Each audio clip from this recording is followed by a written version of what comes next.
할렐루야. 우리 아이들이 너무 아름답게 하나님께 찬양을 올려드렸는데요.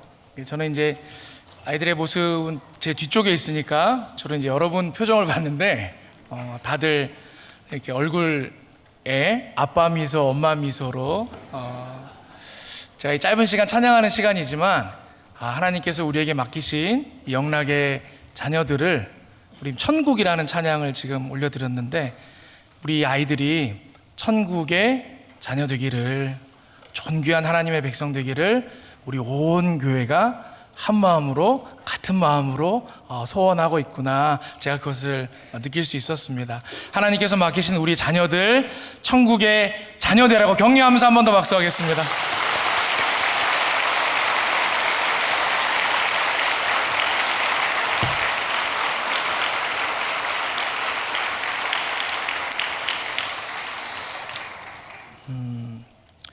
(2007년 4월) 달에 좀 미국에서 있었던 사건이에요. 여러분들 많이들 기억하실 것입니다. 그 버지니아 주에 우리 유명한 공과대학이 있지 않습니까? 버지니아 공대, 우리 VTech이라고 부르는데, 그 공대에서 큰 사건이 있었어요. 이 총기 사건이 있었습니다. 총기 난사 사건이 있었어요. 그래서 32명이 죽고 29명이 부상을 당했습니다. 그래서 전 미국이 들썩들썩했어요. 전 세계까지 다 이 소식이 전해지고, 이 가슴 아픈 이야기 때문에 많은 사람들이 힘든 시간을 보냈습니다. 이 사건, 사실 미국에서 총기 사고가 자주 있는데 유독 이 사건이 기억에 남을 수밖에 없는 이유는 이 사건을 일으킨 사람이 한국인이었기 때문이에요. 우리 조승희라는 이민자 2세였죠. 우리 버지니아 공대에서 공부하던 학생이었는데, 여러 가지 이후에 살펴본 바로는 이유들이 있었겠지만, 제가 이 슬픈 사건을 볼 때에 당시에 이제 관련된 기사들을 많이 이렇게 찾아보았던 적이 있었습니다. 여러분, 이민자들이 미국에서 살 때 우리 이민 1세대들은 대부분 굉장히 고생하지 않습니까? 세탁소도 하고 또 이렇게 병아리 감별도 하고 이제 그러면서 영주권도 얻고 겨우 시민권 얻고, 이게 간절히 바람이 뭐냐면, 우리가 이렇게 미국 1세대로 험난한 시간을 보내지만 우리의 자녀들만큼은 여기서 잘 준비돼서 성공하면 좋겠다, 이게 모든 이민자들의 바람이거든요. 근데 이제 이 한 이민 가정에 자녀가 둘이 있었던 거예요. 이제 큰 자녀는 딸이고 둘째는 아들인데, 그렇게 힘들게 잘 키웠습니다. 큰 딸이 이제 공부를 잘했어요. 그래서 프린스턴에 들어간 거예요. 굉장히 명문이지 않습니까? 큰 딸이 프린스턴에 들어갔습니다. 그리고 이제 둘째 아들이 이 사건의 주인공인 조승희 씨인데, 이제 버지니아 공대에 들어간 거예요. 이 두 자녀가 미국에서 손에 꼽는 명문대에 들어갔으니 얼마나 성공이에요.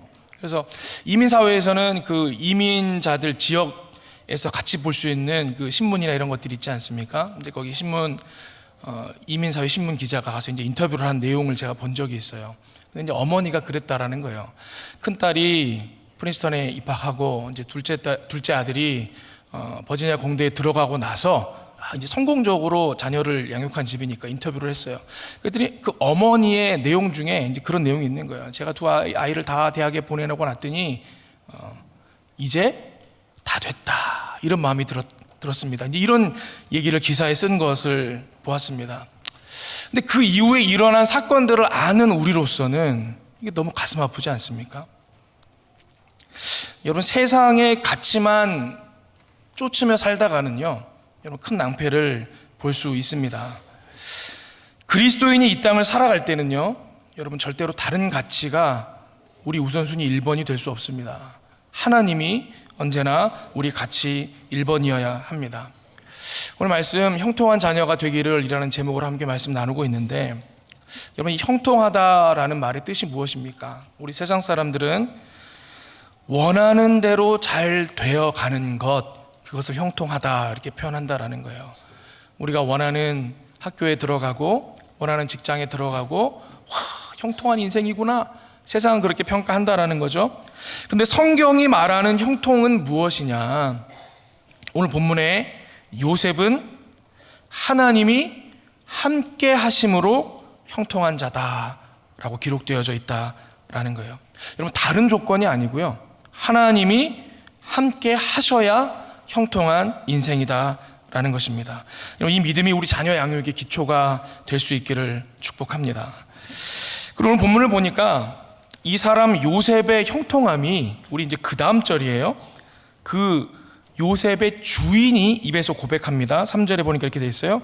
그의 주인이 여호와께서 그와 함께 하심을 보며 또 여호와께서 그의 범사에 형통하게 하심을 보았더라. 요셉을 부리고 있던 주인이, 이 보디발이 그 사람 눈에 보기에도 요셉이 하나님과 함께하고 있다는 게 보였다라는 거예요. 그래서 그 이방인의 입술에도 이는 형통한 이로다 고백되어져 있다는 거죠. 이게 굉장히 중요합니다. 제가 이제 지난번 찬양 예배 때 이제 어린 시절을 잠깐 얘기했던 적이 있었죠. 그때 당시 이야기를 잠깐 하나 또 할 수밖에 없게 됐는데, 이제 제가 교회 공동체의 도움으로 이렇게 성장하는 시기가 있었습니다. 이제 부모님이랑 같이 살지 못했기 때문에 성장할 시기가 있었으니까 여기저기서 직접적으로 도움 주시는 분들도 있었지만, 이렇게 공부하는 학생 시절이다 보니까 뭐 장학금도 연결해주고 그런 일들이 많이 있지 않았겠습니까? 근데 저는 이 장학금이 연결돼서 이제 장학금을 받게 되면 너무너무 감사한데, 그 감사한 것과 동시에 굉장히 마음이 아팠어요. 그 시간이 좀 싫었어요. 이거는 이해가 안 가실 수 있는데, 이런 보통 어려운 환경에 있는 사람들이요, 늘 365일 24시간 다 자신의 신세를 한탄하면서 괴로워하면서 살지는 않겠죠. 그러면 정신병에 걸려 살지 못합니다. 다 나름대로 있고 자기에게 주어진 삶의 자리에 그냥 충실하면서 살아가는 거예요. 근데 그러다가 다시금 괴로움을 직면하게 되고 괴로운 순간이 와요. 그게 언제냐? 자기의 현실을 확인하게 되는 순간이 괴로운 순간이 되는 거예요. 여러분, 왜 우리가 어려운 분들 이렇게 도우러 가고 이러면, 우리는 도움 주러 갔는데 우리는 기대하길 이분이 막 감동하고 감격하고 고마워할 줄 알았는데 왜 신경질을 내시지? 왜 틱틱거리시지? 왜 뭐라고 하시지? 우리 그런 경험들 있지 않습니까? 왜 그러냐면, 나는 그렇게 힘든 상황이 있지만 그냥 잊고 살았던 거예요. 살았는데 누군가가 와서 도움을 주려고 하잖아요. 그럼 그 상황에 자기 현실이 다시 인식이 되죠. 그래, 이게 내가 참 남의 도움이 없이는 살아갈 수 없는 인생이지. 처참해지는 거예요. 그 순간에 마음이 괴로워지는 거예요. 피하고 싶은 거예요. 제가 이제 어린 시절에 그런 마음이 좀 있었던 것 같습니다. 중학생 시절인데 이제 그 교회랑 연결된 기독교 복지관 쪽에 장학금이 있어서 누가 연결을 해주셨어요. 그래서 장학금 받기 위해서 필요한 서류들을 좀 챙겨와라. 뭐 이것저것 있지 않겠습니까? 뭐 가져갔어요. 가져갔더니 서류를 이제 받고 이렇게 정리하시는 그 직원분이에요. 이 교회 집사님이셨는데, 확인을 해주시는 거예요. 뭐도 가져왔고, 뭐도 가져왔고, 그러더니 이제 성적표를 보시는 거예요. 성적표가 이제 장학금이니까 성적표가 첨부가 돼야 되지 않겠습니까? 중학교 졸업할 시즌이었기 때문에 이제 중학교 3년의 성적이 나와 있는 성적표가 딱 간 거예요.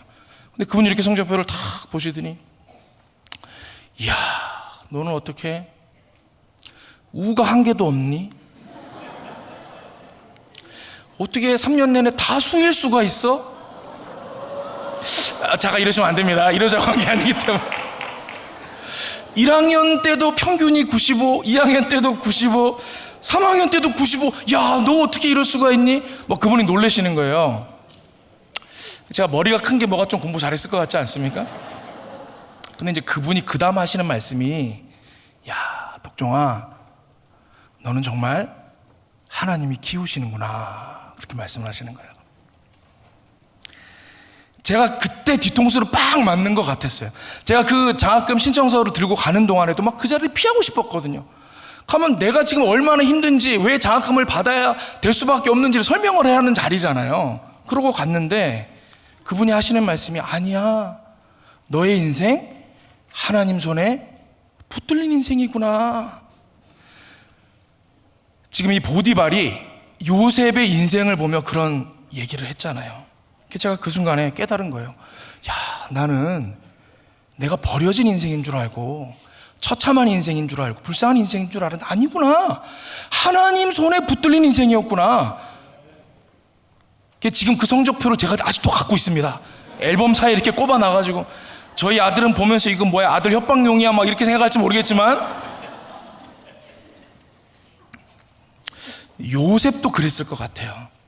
여러분, 그 순간에 형들의 살해 협박도 받고 막 노예로 팔려가고, 남의 집에 내가 우리 집에 있을 때는 명품 옷 입고 사랑받는 아들이었는데 이게 뭐야, 내 인생은 완전히 버렸어, 망했어, 이렇게 생각했을지도 몰라요, 이전에는.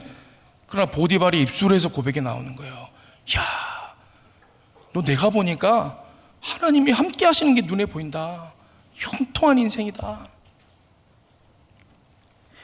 이후에 요셉의 인생 가운데 더 힘든 일들도 계속 있잖아요. 근데 요셉이 뭐 낙심하던가요? 괴로워하던가요? 그런 장면 안 나오죠. 모든 순간에 담담하게 주어진 상황에서 최선을 다하는 믿음의 모습을 보이더라는 거예요.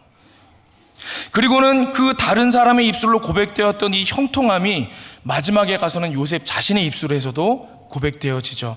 우리 창세기 50장 20절인데요. 화면에 띄워주시면 우리 한 목소리로 같이 읽어보겠습니다. 시작.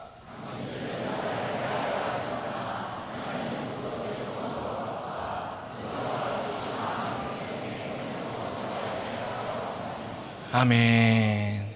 이제 야곱이 죽고 나니까 형들이 야, 이제 큰일 났다, 아버지도 죽고 드디어 요셉이 숨겨왔던 발톱을 꺼내서 우리에게 복수하겠구나 두려워할 때 요셉에 가서 얘기한 거예요. 아니에요, 형님들은 저를 죽이려고 했다라고 생각하시겠지만 저는 그 속에 하나님의 손길이 있는 것을 알고 있어요. 발견했어요.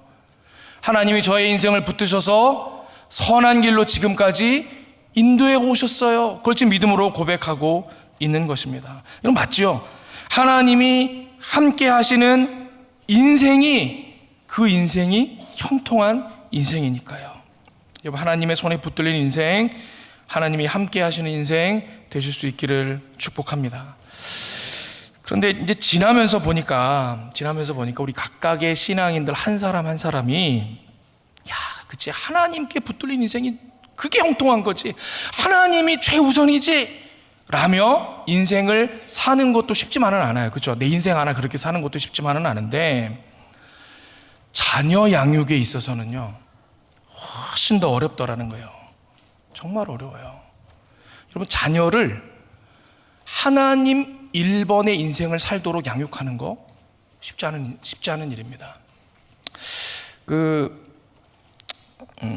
똑같이 2007년인데 2007년 5월에 우리 영락교회에서 처음 개최됐던 어떤 프로그램이 있어요. 우리 기독 학부모 교실이라는 게 처음 열렸습니다.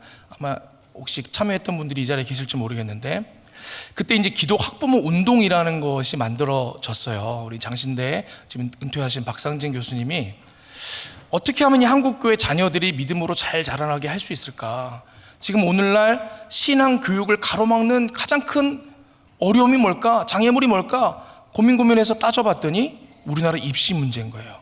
이게 도대체 애들이 입시가 다가오기만 시작하면 그냥 신앙은 나몰라라가 되고 다 세상의 가치를 쫓아 그 인생을 추구하느라고 하나님이 1번이었다가 다 2번, 3번, 4번 막 밀려나는 걸 보는 거예요. 이거를 개인의 신앙에만 맡겨가지고 쉽지 않겠구나. 이거 어떻게 해야 되지? 어떻게 바꿀까? 여러분, 교육이라는 장 안에 교육의 정책들을 움직일 수 있는 여러 주체들이 있습니다. 우리 정부가 있죠. 그리고 영향을 줄 수 있는 학교 현장이 있습니다. 그런데 지금 우리나라 이 교육열과 지금까지 걸어온 역사적인 분위기 아래서는요, 정부도 이걸 바꿀 수 없어요. 학교도 바꿀 수 없어요. 그럼 어떻게 바꿀 수 있느냐?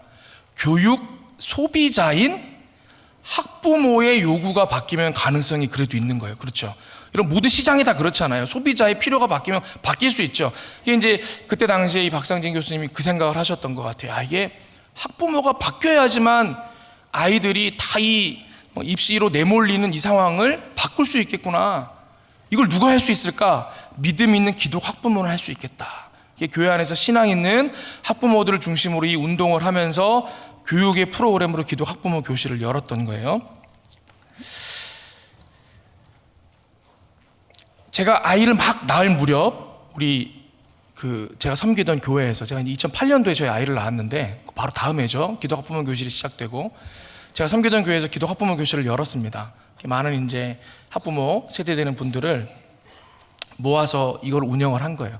그룹도 나눠서 나눔도 하고, 또 이제 조장 역할 하시는 분들은 자녀들 비교적 이제 좀 다 키운, 미리 이제 양육의 과정을 다 거치신 분들이 조장도 맡아주시고 이제 그렇게 했는데, 유독 한 분이 이제 인상 깊었던 분이 있었어요. 이제 같이 교회 학교에서 교사로도 봉사하시고 하셨던 젊은 권사님이셨는데, 근데 이분이 그 기도 학부모 교실을 운영하는데 매 수업마다 막 은혜를 너무 받으시는 거예요. 막 은혜를 받고 조장으로 왔다가 본인이 더 은혜 받는 거예요. 막 어떨 때는 막 눈물도 흘리고 막 감동이 막 이렇게 막 넘치시는 분이었어요. 그래서 야, 저분이 진짜 은혜를 많이 받았나 보다. 제가 이제 그런 생각을 하고 있었어요. 근데 이분이 이제 그 자녀가 둘이 있었어요. 아들 하나, 딸 하나 이렇게 있었는데 둘 다 공부를 굉장히 잘했거든요. 우리나라에서 누구나 말하면 알만한 명문대, 그 서울대 말고 그 있잖아요. 그 두 군데를 아들, 딸이 하나하나 간 거예요. 근데 대학만 간 게 아니고 대학도 졸업하고 회사도 우리나라 손에 꼽는 이렇게 뭐 1, 2, 3, 4 그 안에 들어가는 회사를 둘 다 들어갔어요. 그러면 야, 이 정도면 자식 농사 성공한 거잖아요. 그런데 문제가 교회를 안 나와요. 이제 교회를 나오다가 떠난 정도가 아니라 아예 교회를 안 나와요. 교회를 나온 적이 없어요. 믿음이 없는 거예요. 이 그 권사님의 마음에 항상 이 자녀들의 신앙 문제가 숙제였겠죠. 아픔이었겠죠. 근데 이 기도 학부모 교실을 하면서 젊은 학부모 엄마들하고 같이 이 프로그램 운영하는데 그게 얼마나 생각이 났겠어요. 제 생각엔 그래요. 이것 때문에 참 눈물을 많이 흘렸나 보다 이제 그렇게 생각을 했습니다. 그러다가 어느 날 이제 장례가 나서 이제 장례를 갈 일이 생겼어요. 이제 제가 그 승합차 앞에 이렇게 타고 뒤에 이제 뭐 권사님들이나 집사님들이 다 장례 같이 가신 분들이 타고 갔다 오는 길인데 이 권사님이 함께 타고 계셨어요. 근데 같이 가시는 분들 중에 이제 젊은 엄마들이 많다 보니까 오고 가는 길에 뭐 이런 얘기를 많이 할 거 아니에요? 근데 이 권사님이 기도 학부모 교실 얘기를 하시는 거예요. 내가 이번에 기도 학부모 교실을 이렇게 참여해가지고 마쳤는데 이러면서 얘기를 꺼내니까 제가 궁금하잖아요. 무슨 얘기를 할까? 제가 이걸 진행했던 프로그램이니까. 그래서 앞을 보고 있지만 귀는 거의 뒤로 열려가지고 무슨 소리를 하나 이러고 듣고 있었어요. 근데 이분이 하시는 말씀이 내가 이번에 교육을 받아보니까 다시 우리 애들을 키운다면 더 잘 키울 수 있을 것 같아. 이렇게 얘기를 하는 거예요. 와, 그럼 벌써 이제 그 다음 대사가 기대가 되잖아요. 우리 젊은 엄마들한테 좋은 얘기 해주시면 좋겠다. 권사님이 그러는 거예요. 내가 다시 우리 아이를 키운다 그러면 더 잘 키울 수 있을 것 같아. 다시 키운다 그러면 이번엔 서울대 보낼 수 있을 것 같아. 이렇게 말씀을 하시는 거예요. 제가 또 그때 그 생각을 한 거예요. 야, 이게 자녀 양육에 있어서만큼은 부모된 마음에 아이의 미래를 걱정할 때에 믿음과 세상의 가치를 놓고 견줄 때 이게 쉽지 않구나, 믿음을 붙드는 게. 제가 그 생각을 다시 한번 하게 됐습니다. 여러분, 우리가 자녀들을 키울 때 왜 하나님 1번을 언제나 택하지 못하죠? 두려움 때문이죠. 왜냐하면 아이의 미래에 어떤 일이 일어날지 우리가 모르는 거예요. 두려움 때문에 어떤 선택을 하냐면, 그래도 다른 사람들이 다 하는 대로 가면 그 사람들 중에 있으니까 혼자 죽지는 않지 않을까? 이런 마음이 좀 있어요. 하는 대로 막 이제 한다라는 거죠. 저희 아이가 이제 고1인데 저는 어떨 것 같으신가요? 제가 이제 저희 아이가 2008년도에 낳고 나서 이제 그때부터 제가 기도 학부모 교실도 교회에서 운영하고 이랬으니까 제 아내랑 애가 뱃속에 있을 때부터 둘이 이런 얘기를 엄청 했어요. 우리가 이 아이를 키우다 보면 분명 시험에 든다. 이 아이를 세상의 가치를 쫓아서 키울 수밖에 없는 상황이 올 것이다.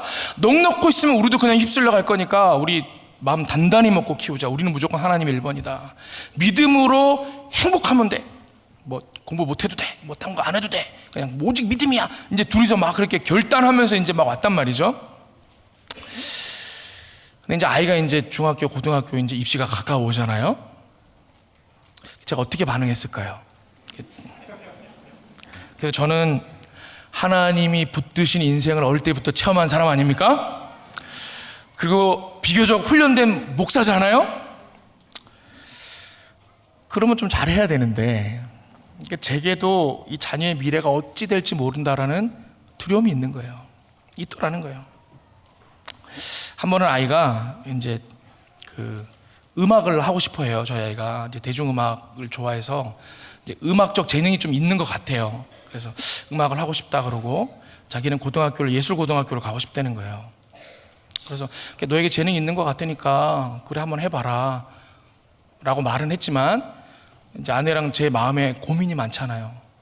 이거 쉬운 일 아닌데, 성공하기 쉽지 않을 텐데, 그리고 또 이거 하면 또 돈도 많이 든다는데 우리 집은 얘 그렇게 밀어줄 정도로 여유가 없는데, 그래서 일단은 해봐라.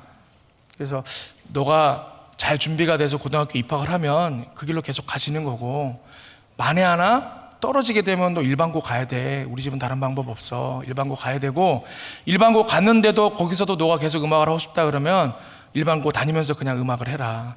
뭐 상황이 쉽진 않겠지만 이제 그렇게 이제 결론을 내린 상태로 왔는데, 애가 이제 고등학교 입시 준비를 열심히 했어요.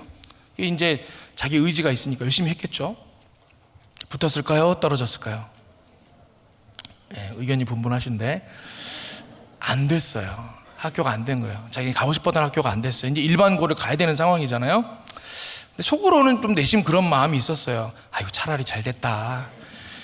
그냥 뭘 이렇게 힘든, 잘 모르는 길로 가려 그래. 남들 가는 대로 그냥 가다가 또 거기서 재능이 발견.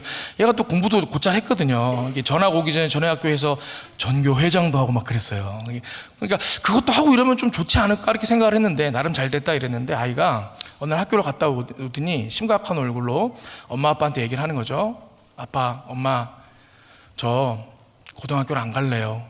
이렇게 얘기를 하는 거예요. 이게 무슨 얘기야? 그게 무슨 말이냐? 그랬더니 전 어차피 음악 할 건데 일반고를 가면 공부도 뭐 크게 저한테 그럴 것 같고 음악 하는데도 도움이 안 될 것 같아요. 학교를 안 가고 차라리 음악에 전념해서 음악 쪽으로 빨리 성공할래요. 이렇게 얘기를 하는 거예요. 그래, 요즘 뭐 유명한 음악가들 보니까 그래, 학교도 뭐 악동 뮤지션 이런 애들은 몽골에서 그냥 있다가 뭐 고등학교도 안 나고 크게 성공했던데, 너도 그렇게 되지 말란 법은 없지만 그러나 그건 너무 작은 확률인데. 그래가지고 그 아이가 그 학교를 안 가고 싶다라는 말한 이후로 일주일 동안을 온 식구가, 그래봐야 세 식구지만 세 식구가 밤마다 모여가지고 열띤 토론을 한 거예요. 저희는 적어도 아이를 키울 때 어떻게 라고 하는 경우는 잘 없었거든요. 무조건 아이가 네가 선택하고 결과도 네가 책임져, 이게 책임져야지 신중하게 선택한다라는 마음이 있어서, 다만 부모로서 너의 앞길을 너보다는 엄마 아빠가 경험이 더 있으니까 더 아니까 예측되는 상황들을 얘기를 해줄 테니까 그럼에도 불구하고 네가 선택하겠다면 그 선택해, 존중해, 이렇게 키워왔단 말이죠. 근데 이거는 또 그렇게 하려니까 너무 어렵잖아요. 근데 그러면서 사실 설득하는 마음으로 모든 최악의 상황을 다 얘기를 해줬어요. 너가 이 길로 가면 있지, 이런 상황도 생기고, 너 알다시피 우리 집은 너 한 번 했다가 도전했다 실패하면 두 번은 못 도와줘. 막 벌 막 겁도 주고 협박도 하고 막 그랬어요. 근데 애가 단호해요. 단호해. 안 되겠다는. 그래서 얘야, 그럼 너 음악 하는 것은 인정하는데 중졸로 하고 싶냐, 고졸로 하고 싶냐? 근데 고졸로는 하고 싶대요. 그래서 그래? 그러면 검정고시를 준비하자. 검정고시를 준비하고 빨리 검정고시를 패스하고 너 이 음악에 매진해라. 근데 거기까진 용납을 겨우겨우 도저히 안 꺾어져가지고 하라고 했어요. 근데 아이가 이제 얼굴이 이제 이렇게 올라가잖아요. 내 뜻대로 됐다. 근데 이제 마음 한켠에 불편한 거예요. 얘가 도대체 내가 한 말을 다 알아듣고는 이 결정을 한 거 맞나? 왜냐면 너무 대답이 늘 쉬워요. 애들은 야, 너 이렇게 해서 잘못되면 이런 어려움이 있다. 그래도 괜찮아? 네. 그렇게 쉬운 문제가 아니야. 너 이러 가능성도 되게 희박해. 그래도 괜찮아? 네. 뭘 알고 대답하는 건지 모르고 대답하는 건지 그게 궁금했어요. 얘야, 네가 생각하는 성공은 뭐냐 도대체? 성공은 뭐길래 너 그렇게 편하게 대답하냐? 이런 마음이 드니까 너는 성공이 뭐라고 생각해? 이렇게 물었어요. 얘가 제대로 이해를 하고 있나 궁금하니까. 그래서 얘가 잠시 한 5초 정도 생각하더니 씩 웃더니 아빠, 저는 벌써 성공한 것 같은데요? 제가 또 억장이 무너지는 거예요. 이놈 자식이 이제 지 하고 싶은 거, 이제 음악하는 쪽으로, 학교 안 가고 가는 쪽으로 이제 이뤘다고 이걸 또 성공이라고 생각하나 싶어가지고 마음을 가라앉히고, 그래 도대체 무슨 생각을 하는데 성공이라고 생각하냐? 그랬더니 저 애가 뭐라 그러냐면,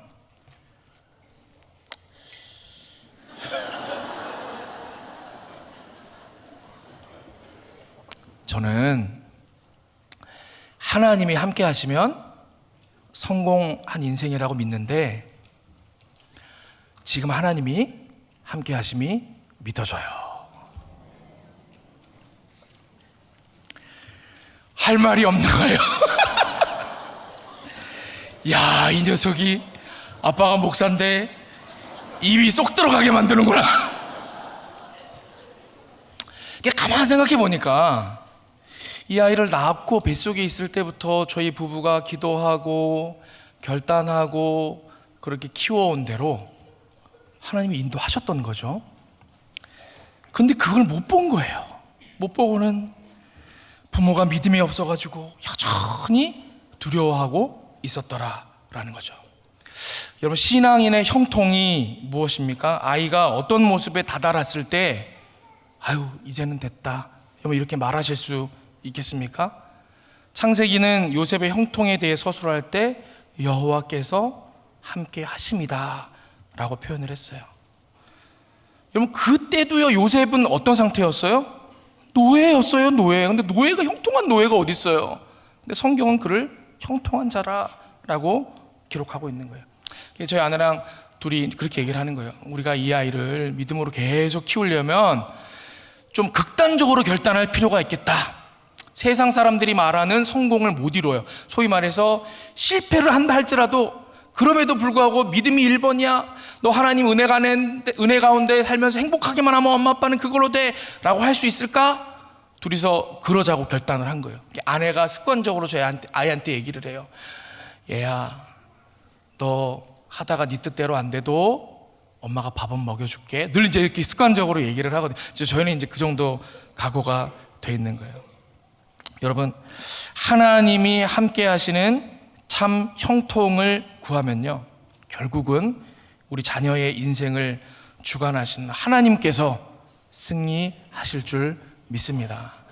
우리 사랑하는 영락의 모든 부모 세대 되는 여러분들이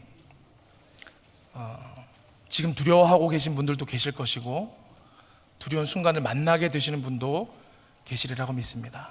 그러나 여러분, 좋은 대학 가면 다 된 건가요? 좋은 직장 가면 다 된 건가요? 우리나라에서 제일 좋은 대학 갔는데 괴로운 인생 사는 사람들이 있던데요. 제일 좋은 직장 갔는데 스스로 실패한 인생이라고 고백하는 사람들이 있던데요. 하나님 손에 붙들린 인생이 형통한 인생이요, 성공한 인생인 줄 믿습니다. 영락교회 교회학교가 여러분 이 일들을 돕고 있습니다. 우리 자녀들이 하나님 1번의 인생을 살 수 있도록 좋은 신앙 공동체를 저희가 제공하고 있습니다. 영적 성장을 위한 동기부여를 위해서 우리 37분의 목회자들과 700여 분의 교회학교 선생님들이 헌신하고 있습니다. 여러분, 가정에서도 우리 교회학교와 함께 힘을 모아 우리에게 맡겨주신 이 자녀들, 아까 찬양한 것처럼 천국의 자녀들로 다 같이 길러낼 수 있기를 축복합니다. 함께 기도하겠습니다. 아버지 하나님, 감사합니다. 우리에게 맡겨주신 자녀 믿음으로 양육할 수 있기를 원합니다. 세상 어떠한 것보다 하나님 손에 붙들린 인생이 될 때에, 하나님과 동행하는 인생이 될 때에 형통한 인생 될 줄로 믿사오니 우리의 모든 자녀들 하나님과 함께함으로 형통한 자녀들 되게 하여 주시옵소서. 예수 그리스도의 이름으로 기도하옵나이다. 아멘.